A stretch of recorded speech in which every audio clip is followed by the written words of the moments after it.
Fala pessoal, bom dia. E hoje eu estou aqui para responder uma pergunta que é muito frequente entre nossos alunos sobre a disjunção maxilar. Então, até que idade eu consigo lançar mão da disjunção maxilar e ter a sua real eficácia, tá? Então, como a gente sabe, um dos elementos mais importantes para a gente acessar a eficácia da disjunção maxilar é o crescimento, né? Então, a falta de solidificação da sutura, né, faz com que a gente consiga fazer essa separação com eficácia, a gente consiga ter, de fato, um ganho transversal, né, na maxila.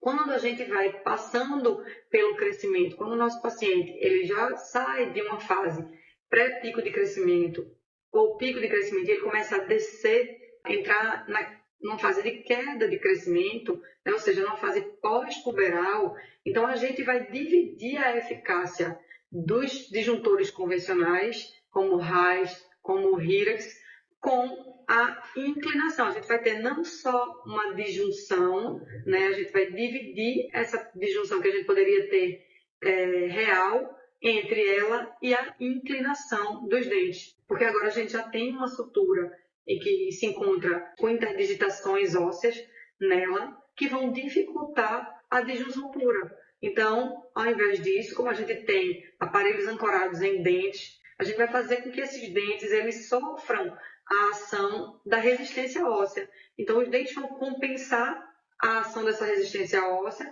com vestibularização. E junto com essa vestibularização, com essa inclinação dos dentes, a gente pode ter aumento de perda óssea, recessões gengivais e outras consequências, tá? Então, o que fazer quando a gente atende, quando a gente tem um caso de pacientes que já passaram do pico de crescimento e que estão numa fase pós-puberal, ou seja, para uma idade média de 15 anos, até essa idade a gente consegue sim ter uma eficácia de disjunção convencional e a gente não precisa lançar mão de outras técnicas.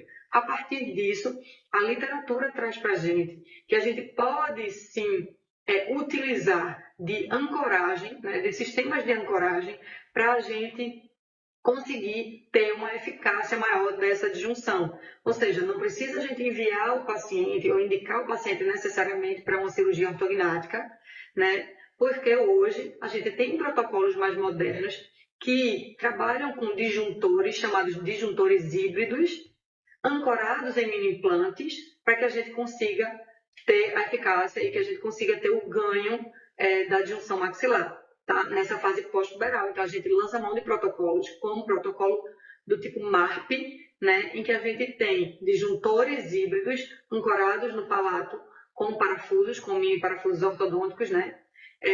Para que a gente consiga ancorar o movimento. Então, quando a gente tem queda do nível de crescimento, a gente aumenta o nível de ancoragem da gente para que a gente consiga ter um equilíbrio e a gente consiga manter a eficácia da disjunção sem ter que encaminhar o paciente para a cirurgia ortognática, beleza? Então, a ortodontia cada vez mais moderna, cada vez mais lançando mão de tratamentos com ancoragem, com mecânicas mais avançadas, para a gente reduzir os riscos do paciente, tá certo? Então, qualquer dúvida que vocês ainda tiverem sobre esse tema, coloquem aqui que a gente esclarece para vocês, tá bom? Espero ter ajudado. Tchau, tchau.